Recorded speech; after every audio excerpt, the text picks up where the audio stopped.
You are listening to the Freedom Podcast with Van Moody. Our desire is that you begin to live in freedom every day. Freedom in your mind, freedom in your finances, freedom from the external pressures of life. Prepare to be transformed as we seek to be free, mind, body, and soul. Let's get started. Hey friends, thanks for joining us on this incredible edition of the Freedom Podcast. And you know, every single month, not only do we cover a variety of topics that pertain to life and health and wholeness and all of the things that will help you to live your very best life, which is a life of freedom, purpose, and fulfillment. But specifically, each month, we cover one of the biggest topics that pertain to our best life, and that is financial freedom. And that's why I am honored each month to be joined by my co-host with the most, the financial maven himself, all the way from LA, Dr. Pastor George B. Thompson. How you doing, my man? Man, I'm doing awesome. What's up, fam? I'm excited. I'm letting everybody know right now, this topic, we on fire today. It's going to be awesome. Yeah, buddy. We're going to talk about in today's episode, love and money. Now, it's interesting, George, because I know it's March, right? And I know people are probably wondering, why did y'all do this topic in February? Well, guess what? There's still time. We got to cover it. Maybe you had a great Yes. Valentine's Day. Maybe you didn't do anything for Valentine's Day. Maybe you're glad that Valentine's Day is over. Wherever you are on the relationship spectrum, we got to talk about love and money, because those are two issues that can go together or sometimes be like oil and water and don't coexist well. And so, you know, I always love to start off with some biblical foundation, George. And when I think about this topic and think about all of the statistics around it, right? For an example, the number one reason for divorce in America is finances. And so when I think about this issue of love and money, you know what I think about? I think about the story of Nabal and Abigail in 1 Samuel 25. I think about Abigail and how she wanted to use the money to take care of David and his men, and how Nabal, whose name means fool, by the way, was actually a fool and didn't want to do things the right way in terms of using his resources to bless David and his men. And it's interesting because they were on two different pages. When you look at that story, you see that they're on two different pages financially. And it's a unfortunate story if you know how the story ends. It's a sad story, but it's also a case study of where many people are when it comes to love and money. Many people are not on the same page, whether they're married, dating, or even, by themselves, and they're still trying to connect and build a life with other people. Often they are not on the same page. And so I think we got to talk about how can finances bring us closer in our relationship instead of driving us apart. I think we've got to deal with, George, whether or not, if you're in a relationship, you and your partner are on the same page. I also think about Amos 3:3. How can two walk together unless they are agreed to do so? So all of those things speak to this topic. So let's dive right in, man. This is one that we're gonna have a hard time trying to condense into 20 to 30 minutes, because there's so much that I know we can say on this. Where you want to get started? Yeah, well, let's get started with this. But when you said Amos 3:3, how can two walk together in doing that? That really sets the stage. So before we get in here, family, we've been doing this a long time. I've been in ministry. I've been a pastor for over 20 years. So just in dealing in that area, been a financial advisor for over 25 years. And if you look at how money has separated, we're going to talk about relationships between the husband and wife, but also just all of them. I'm talking about mother, daughter, family dynamics. I'm talking about sisters. I'm talking about with your kids, the relationship aspect to money, estate planning. I didn't get this. Why didn't I get this? Why'd you do this? these areas, if you Hmm. understand finances and relationships with people, this will change your life and make it a lot different, make certain things easier, and then also be able to walk through Hmm. certain areas. Because when we're sitting here talking about now relationships between man and woman, you gave out divorce rates and you didn't even include separation rates or argument rates. Yeah.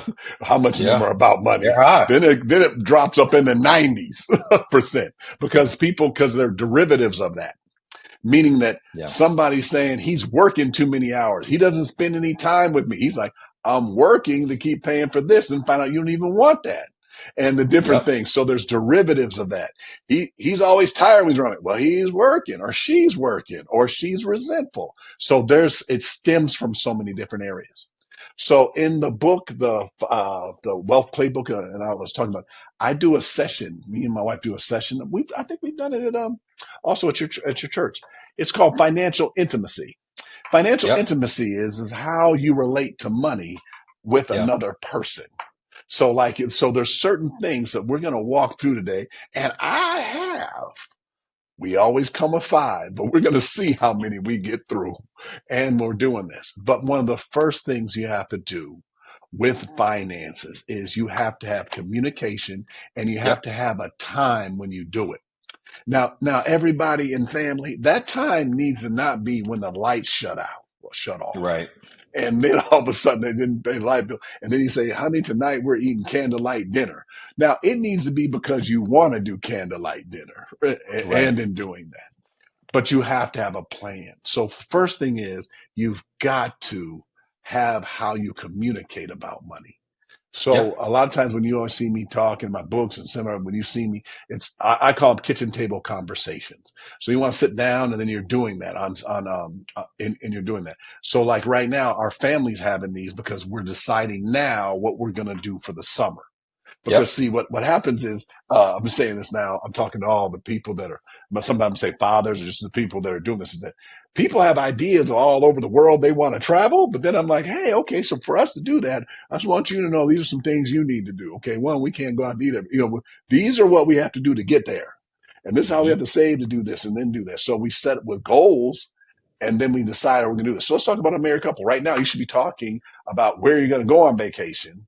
Yep. And then when people throw up that number, then Dr. We talked on our previous show a little bit about, the airlines, the tickets cost money. Then we have to look at how Hmm. much that cost and what Hmm. that is. And then the hotel we're staying at, do I got to bring my own towel with me, or are they going to have towel? You know what I mean? Like what the level of experience we're going to have is and what the cost is.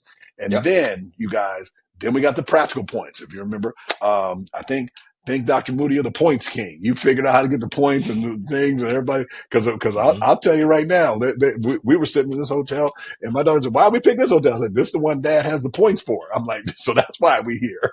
I get Yeah. and the different areas. But what sacrifices have to be made? But I think communication is number one, and then how like in real estate they say location, location, location. I'm gonna come Yep. back to you. And now it's communication, communication, communication. And then if you guys, football season had happened, if you watch how those quarterbacks, watch how they are literally communicating with the whole line, and they call a play, and what the line's doing, what the running back's doing, what the protection is, what the coverage is, and what the routes they're running. Everybody has to communicate, and you have to have that communication on that level. Dr. Moody, what do you think Yeah. about communication? And I think you're spot on. I think one of the biggest sources of financial heartache in relationships is expectations that are unmet, but they're unmet because there's not enough communication. And so, you gave the example of like the summer, right? Well, what happens when there's not enough communication is, one person has this idea what they want to do for the summer, for an example, and somebody else has another idea, and they never talk about it. And then, they end up, bitter and resentful and mad at each other. I can't believe that, we didn't do this because we didn't talk about it. And so, what happens in relationships is often there, instead of two people arguing, there are four people. There is, for an example, the husband and his expectations, and then there's the wife and her expectations. And part of the reason that the argument is so contentious is that it's really not happening between two people. It's happening with four people. And that's because you don't communicate effectively. And so what having that intentional time to communicate about money, what it does is it brings everybody on the same page. It gets the expectations out on the table. It creates transparency so I can see where you are, you can see where I am, and then we can chart a plan together to get there. But if you are not communicating, then you're setting yourself up for unnecessary heartache. And that's why we said that this is number one. This is the number one foundational rule that has to happen if love and money are going to coexist together.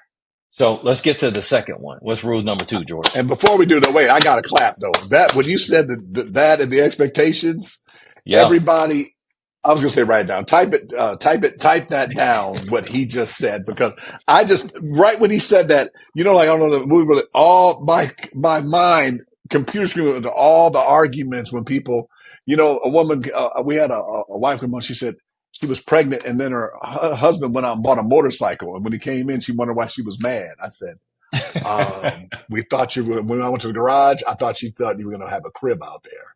Cause you see, like, and you got a motorcycle, it's dangerous, Los Angeles. It's like, and then, when the pastor, can you come over? And then, because I'm moving out tonight, I'm like, I thought you were going to tell me you were going to have a baby. I was like, and when I see the unmet expectations in that, because you guys, I'm back to clap. We're going to stack what he just said.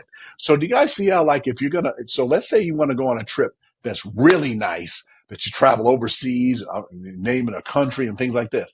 Then on Valentine's Day, you say, hey, you know what?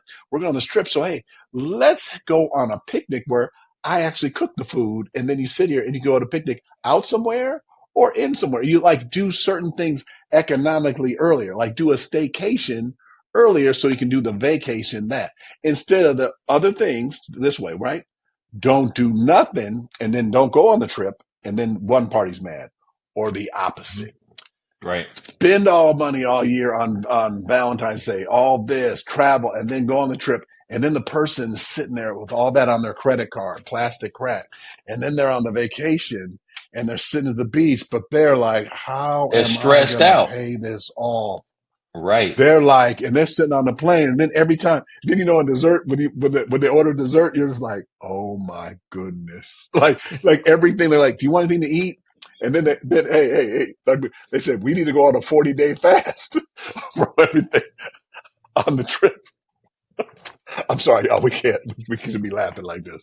But you see, this is that 4 conversations we gonna have a meeting. We gonna have another one. Hey, type in chat. We may have a little meeting. We may have another one about that. Sorry, go ahead. Number 2. Number 2 is, once you establish that consistent communication, then you got to work together. You got to create a joint budget, and let's talk about this hot button of the joint budget, right? Because man, it is surprising to me how many couples are doing their finances. They're married, but their financial picture still looks like they're single. They got separate this, separate this, separate this. Really what they have is a roommate, not a spouse. Isn't that something? Mm-hmm. But the point is, you got to create a joint budget. Like, how are we going to get to these financial goals together? Now, here's the interesting thing. The Bible says one can chase 1,000, but two can chase 10,000. You tap into the power of multiplication when you come together. But a lot of individuals are suffering unnecessarily financially because they're not together. They're still separate. And so when you come together and pool resources and, have a joint budget, you are tapping into the ability for exponential growth and multiplication financially because you can get stuff done sooner and quicker when you work together. What do you think, George? Right. Not only financially, but also spiritually and mentally. It's almost like Absolutely. A lot of times I'll see when a couple gets married, a lot of times the woman, let's use the spouse, the woman. She is on the fence. If the man is really good financially, she'll pull them down. She'll pull them on this side of the fence of the being positive and then going forward. Then a lot of times, if one of the parties, man or woman, is really bad financially, they pull the person down on the other side. Do you see how they can't walk together? Then if it's I use the woman in this instance, pulls the woman down on the bad side, on the struggle side. The finances always, if the person's struggling, they pull the person down. Then the other person tries to go on the other side. But what's in between them? A fence. Mm-hmm. If they can both be on the positive side and good financially, not only that, they can fly so much higher because they're doing things jointly.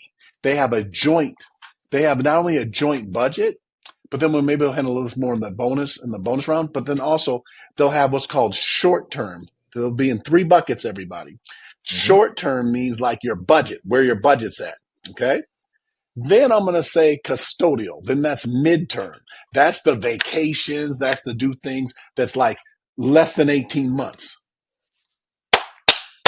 Then there's the legacy bucket, the generational budget. That is money that you're putting towards your retirement, your 401k, house, different things, and that you're going to utilize to be able to retire and to pass on. And the floor of that, the ceiling of that should be the floor for the next generation. Yep. So you're passing that on and you're showing them that. And you see how, like, so me and my wife, let's say we're talking about vacations, different things like this, and we have the kids involved. So they're not doing it. They're like, hey, Dad, there's a camp this summer. I want to go to it. I said, cool. So how much is it? And they said, oh, well, no, the teacher told us just to give you this envelope. I'm like, no. Here, you open the envelope. Here, you read it. And then when you talk about it. Right. So the thing, you know what I mean? Like that. So then you're starting that. But right now we're talking about relationships. So start looking at that. Not only, so have a joint budget. That is what your income is and what your outgo is. In the middle, that's a margin. Yep. Then you set your goals. I'm going to go on. We want to go here, and then hey, let us know the top places you guys want to travel to, and then you're going to travel there, right? Yep. And then the spouses, husband says, I'm going to put this much into my 401k, 403b retirement, and then she said, I'm going to put this into mine, this, that, and this is how I'm going to retire. Because just what you said earlier, there are people that retire and they don't know we sit with people all the time.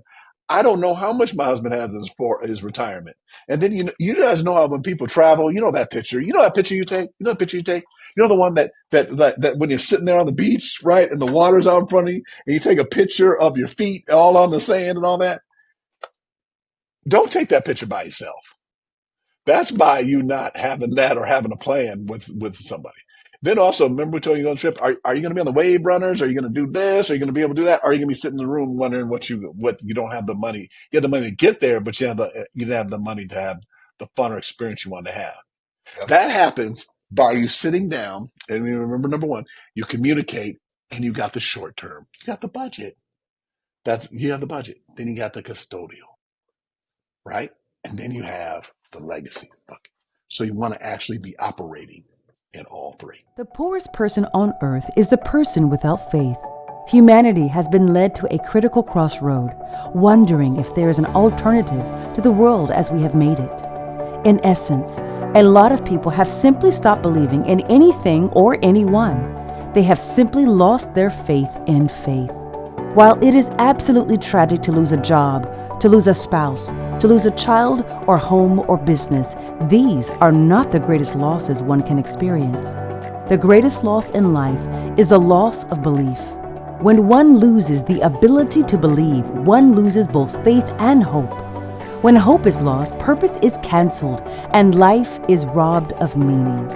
Belief is the raw material required for commitment, persistence, and faithfulness. No man or woman can live beyond their belief, for without faith, all hope is lost. As a person whose life has been radically transformed by genuine faith, Dr. Van Moody has a passion for helping people understand what real biblical faith is and why it's so important. If our belief is gone, our life shrinks because possibilities are limited and our expectations are low. Believe is a must read for anyone wanting to understand real biblical faith in order to believe big and live a life full of endless possibilities and limitless opportunities. Visit vanmoody.org or anywhere books are sold to get your copy today. So number one, you want to communicate about money consistently, right? Communication, communication, communication. Number two, Right. you want to create a joint budget. You want to make sure that you are aligned, that you guys are on the same page with priorities like your bills, your savings, your giving. And then we also, George began to touch on number three, and that's setting couples goals. We talked about it in the Right. context of vacation planning and what you want to do when you vacation plan. And maybe it's not vacation planning. Maybe it's retirement. Maybe it's buying a house. Maybe it's whatever. But the Mm-hmm. point is, you got to set those goals together. So let's Mm-hmm. get to number four. Number four, and this is a big one, is you got to plan some financial date nights. That's really important. Yeah. You got to plan time to manage money and review your progress. Look, George, I want you to speak on that because I know it's a big one for you. So let me just say this though. I think the word for it is though, pick somewhere where it's fun. In other Yeah. words, like, like people who's pain and sip or these things. So there's this restaurant. I think I take you either.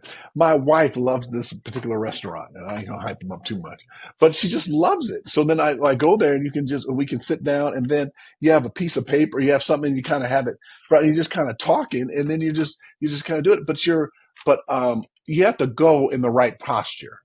We've been Mhm. doing this for a little while, so it's different. But so I don't know if I'm talking to the husband or the wife, but go to listen. Yeah. So I found out certain things that are like just really important to my wife. And I'm just letting you know later on, like love language, everything. She likes family, likes to celebrate things with her family. So I'm like, hey, let's look at somewhere we can go closer. We live in Los Angeles. So when I start naming these places, like it's closer, but we can bring a whole bunch of people with us. You know what I mean? Like it Hmm. isn't crazy. But then flying people a whole bunch of places, that's different. So you want to go and be able to have those type of experiences. So you find out what your goals are, Hmm. and then you work on achieving them. But I don't know who I'm talking to, the other one, but go first. Go to listen. Don't have your whole speech written like Yeah. of Ready everything you to want to do. chastise them, right? Yeah, yeah, Yeah. yeah. Yeah. You got the whole like it's like ammunition. You got your whole. This is where Yeah. we're going, and that's it. Right. Yeah. Yeah. So, Uh, the financial date nights are really around making time to review the plan. So every one of these steps builds on the other. First, you can't start yeah. without communication, right? Then you can't move forward without having a joint plan, a joint budget. That's where you start Yep. setting your goals. This is what we want to do this year. This is what we're going to do in 5 years. This is where we want to be by X amount of years. And then you have those date nights to review progress. How are we doing with this? Are we on course? Are we diverting away? You got to have those financial date nights to keep the spice in your financial life. Just like you want to, do date nights to keep the spice in your relationship, you want to do the same thing for your finances. And then the last big step, and this is one that is really important to George and I, and we always talk about this in some way, shape, or form, is you want to practice generosity together. One of the other issues that I've seen with a lot of couples, in fact, George, just the other day, I had a woman in our church who, after service, just really wanted a counseling session because she believed in the power of tithing and giving, but her husband didn't even want to have a conversation about it. I mean, and she said he gets angry when she brings it up. She was like, Bishop, what do I need to do? And I was like, well, we got to pray and fast on this one because there's some reason why he doesn't want to have a conversation about it. But the point is, the last principle is you got to practice generosity together. You definitely have to give as a couple. You've got to, practice that generosity together because it does strengthen unity. But it's not as effective if one person does it, one person is not for it. You got to come together and get on the same page as it relates to it. George, you and your wife modeled this in a very, very significant way. Why do you think that this Yeah. notion of practicing generosity together is so important? Yeah, I first of all, it's we will love it. And then do you remember we said it, if two don't walk together, so Yep. like Amos this 3 is and the 3. walking together on the positive. Yep. So what we're doing is we're walking together. So Absolutely. at the beginning, it's interesting. It's interesting at the beginning of the year, like in we kind of now it's interesting. Now we're kind of now in December doing it now, but in January we're saying this is how much we're going to give to different Right. areas. So I'm finding out what's important to my wife. You know, I think the schools are important in that Mm-hmm. area. So we're first talking about, but I want you guys to understand that we're talking about generosity. I'm first talking about I'm talking about financially. You know, that what we're going to do, and it's to your church or tithing, but then also just overall giving to other areas as well. Like where my wife also is and also giving to her school, you know what I mean? Like giving Mm-hmm. in different areas. Okay. That's number one. But then also remember we're doing the generational with the kids, and I'm going to Mm-hmm. bring them back because that's another thing. When we do the date nights, it's not the kids aren't there. So then it's a time for us to be able to share and be able to do these things. So then what happens is we're doing that first financially. Then Mm-hmm. also this is part also budgeting wise. We're saying this is how much we're going to spend on these areas. Because Mm-hmm. instead, you know, right now you budget and then you invest the other part. Flipping that over the other way is you're only going to give away a certain amount to your bills. Mm-hmm. So that's a conversation that you're having, but you got to have that in January so that you have enough money for the other two buckets. Mm-hmm. So then also, not only are we talking about also generosity of financially is what other organizations, there's human traffic, there's certain other areas that my wife is really interested in, like prayer Mm-hmm. groups, different things, and that she's going to give there. Like she's running their pocket. She's serving and assisting. If you remember, you're serving in four areas. You're serving your time somewhere. Your Mm-hmm. generosity in giving your time. Your talent is that we ask people this at our church and new members, the same thing, and doing it. If you're an attorney, you help people at the church, like getting things, but you help in that area. Absolutely. But whatever you're Absolutely. gifted in, you're also being generous in that. God blessed you. So you're taking 10% of your time and giving that back in Mm-hmm. teaching other people and helping other people. If you do Mm-hmm. whatever you do. And then also then temple means just showing up doing that in those areas. So you want to be generous, but also make sure you're doing holistically doing generosity. Time, talent, Absolutely. temple, treasure. Absolutely. And you got to do it together. So, man, we're just Yep. scratching the surface. We're out of time, but I think we may have to come back to this one, George, because ooh, I can even hear a lot of the couples that I've had conversations with right now. What about this? What about this? We might have to get back to some of those other things in another podcast. But what we Yes. wanted to do in today's episode is at least to break down some of the basics of what you ought to be doing together to take the contentiousness all the way down and to raise the level of collaboration all the way up. 5 things: communication, creating a joint budget, setting goals together, planning financial date nights, and practicing generosity together. If you will start with those things, it will change the contentiousness, the animosity in your relationship, because money has been one of the biggest reasons why most relationships struggle unnecessarily. Most marriages end in divorce or there's separation, and it doesn't have to be. And so, what I want to charge all of you that are listening or watching this episode with is make sure you're walking out these 5 things. Don't just log off and say this is a great episode, but then, if you're married, if you're dating, sit down with your spouse or your, significant other, and make sure you guys are walking this stuff out, because we want 2025 to be not only your best year, but we want it to be a blessed year financially. And that also means your family being blessed, and you can do it if you walk out these 5 things. Hey, George, let's remind people where they can find you as we end this episode. If they want more information, want to Absolutely. connect with you, get any number of your books, how can they find you? Easiest way to find me is you can go to georgebthompson.com. And if you forget, you can just type in the computer, I can't find George.com as well, and you can get a hold of me. What about you, Dr. Moody? Well, they can always find me at theworshipcentercc.org. There's a shortened URL. If people say, I can't remember all of that, it's TWCCC, three C's, .org. Or you can always find me at vanmoody.org. And on vanmoody.org, you can also click the Freedom Podcast button. You can see previous episodes.